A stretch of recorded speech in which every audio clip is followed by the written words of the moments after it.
दोस्तों आज भी हम बात करेंगे रेबीज़ के बारे में, जो कि दोस्तों अगर आपको जो है कुत्ता बिल्ली या फिर जो है चमगादड़ काट लेता है या फिर कोई पशु काट लेता है जिसकी वजह से आपको जो है रेबीज़ हो जाता है, तो उसी के बारे में आज की वीडियो में जानेंगे कि अगर आपको जो कोई भी जानवर काट लेता है, जैसे कुत्ता बिल्ली हो गया या फिर गाय भैंस कोई पशु हो गया फिर चमगादड़ हो गया, अगर काट लेता है तो ऐसे में हमें क्या करना चाहिए क्या नहीं करना चाहिए। और सबसे ज़रूरी बात, अगर आपको रेबीज़ हो जाता है तो उसकी वजह से आपको कौन कौन सी समस्या हो सकती है, क्या गंभीर समस्या भी हो सकती है रेबीज़ होने पे, इन सभी के बारे में जो है आज की वीडियो में जानेंगे। तो इसलिए वीडियो को अंत जरूर देखें ताकि आपको जो है रेबीज से जुड़ी पूरी जानकारी मिल सके और आपको ये भी पता चल सके कि अगर आपको कोई जानवर काट लेता है तो ऐसे हमें क्या करना चाहिए, कौन से इंजेक्शन का इस्तेमाल करवाना चाहिए। तो इसलिए दोस्तों वीडियो को अंत जरूर देखें ताकि आपको जो है पूरी जानकारी मिल सके। बस दोस्तों आगे बढ़ने से पहले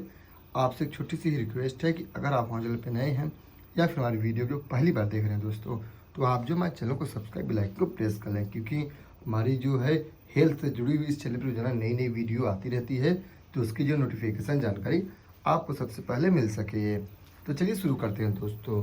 तो सबसे पहले जान लेते हैं दोस्तों, अगर आपको कोई जानवर काट लेता है जैसे कि कुत्ता बिल्ली हो गया, चमगादड़ हो गया, फिर कोई पशु हो गया जो कि आपको काट लेता है, उस जगह पे हमें सबसे पहले क्या करना चाहिए। तो दोस्तों जिस जगह पे अगर घाव हो गया, जैसे जिस जगह पे जानवर काट लेता है उस जगह को आपको जो कम से कम 15 मिनट तक अच्छे से साबुन से धोना चाहिए। जैसे आप डिटॉल साबुन ले सकते हैं या फिर जो है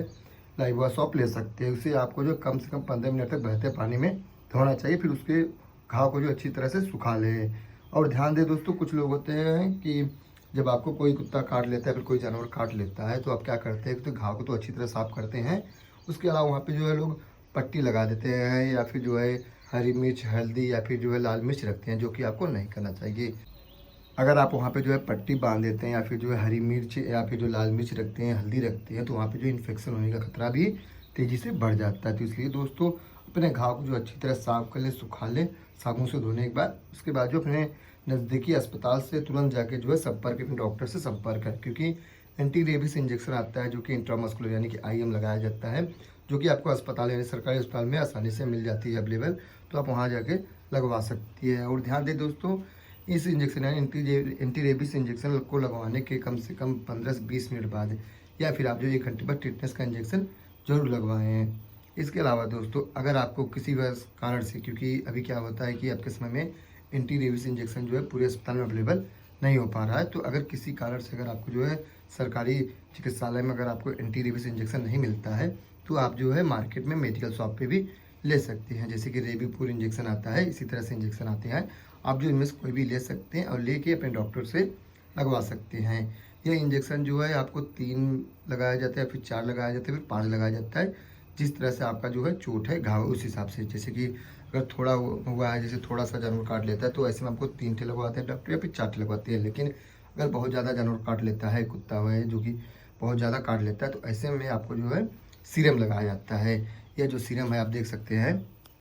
जिसे RIG बोला जाता है, यानी कि रेबीज इम्यूनोग्लोबिन बोला जाता है। इसे जो है डॉक्टर लगवाते अगर आपको जो है बहुत ज़्यादा चोट हो गया है, घाव हो गया है, जैसे कि बहुत ज़्यादा काट लेता है, स्किन वहाँ की जो है निकल गई है, तो ऐसे में डॉक्टर आपको सीरम लगाते हैं। बात कर लेते हैं कि अगर आप जो एंटी रेबीज इंजेक्शन नहीं लगवाते हैं तो ऐसे में आपको जो क्या क्या परेशानियाँ हो सकती हैं। तो सबसे पहले दोस्तों, यह जो रेबीज़ की बीमारी होती है, ये आपको जो है एकाएक नहीं होगी। कुछ लोगों को जो है 3 महीने 4 महीने बाद पता चलता है, या फिर कुछ लोगों को 2 साल 4 साल बाद पता चलता है।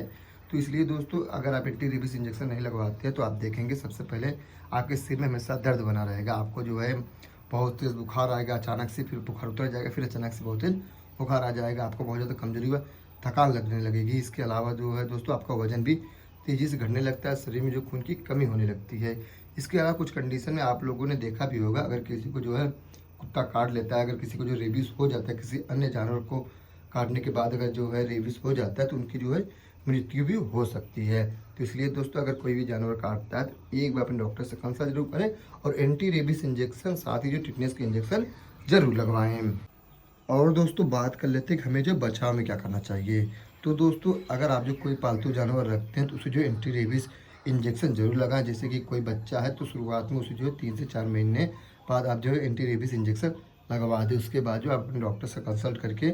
6-6 महीने पे या फिर साल भर पे जो है उसे एंटी रेबीज इंजेक्शन लगवाते रहें, ताकि अगर आप उस कुत्ते का या फिर जो भी पालतू जानवर है फिर उसका आपको नाखून लग जाता है, फिर वह काट लेता है, तो आपको जो रेबीज़ होने का चांस बहुत ही कम रहता है या फिर नहीं रहता है। तो इसलिए अगर आप जो कोई भी पालतू जानवर रखते हैं तो उसे एंटी रेबीज़ इंजेक्शन डॉक्टर की सलाह पर हमेशा लगवाते रहें। इसके अलावा दोस्तों आवारा कुत्तों से सावधान रहें। जैसे कि अगर कोई आवारा कुत्ता है, गली में आपके है, मोहल्ले में आपके है, तो उसे जो उंगली ना करें, क्योंकि कभी कभी क्या होता है कि जो आवारा कुत्ते होते हैं वो बहुत ज़्यादा एग्रेशन में रहते हैं, तो वो भी अगर आप उससे जो है उंगली करते हैं तो वो भी आपको काट सकता है। तो इस बातों का भी ध्यान दें कि अगर कोई आवारा कुत्ता या फिर कोई भी पशु है उसे उंगली ना करें, यानी कि उसे परेशान ना करें। अगर आपको जो कोई जानवर काट लेता है, जैसे कि कुत्ता हो गया, फिर जो कोई पशु हो गया, चमगादड़ हो गया, बिल्ली हो गया, अगर आपको काट लेता है तो आपको जो है रेबीज़ होने का खतरा बढ़ जाता है। तो ऐसे में दोस्तों आप इन बातों का ज़रूर ध्यान रखें, और अगर आपको जो कोई भी जानवर पशु काट लेता है तो आप जो है अपने डॉक्टर से कंसल्ट करें, नज़दीकी अस्पताल में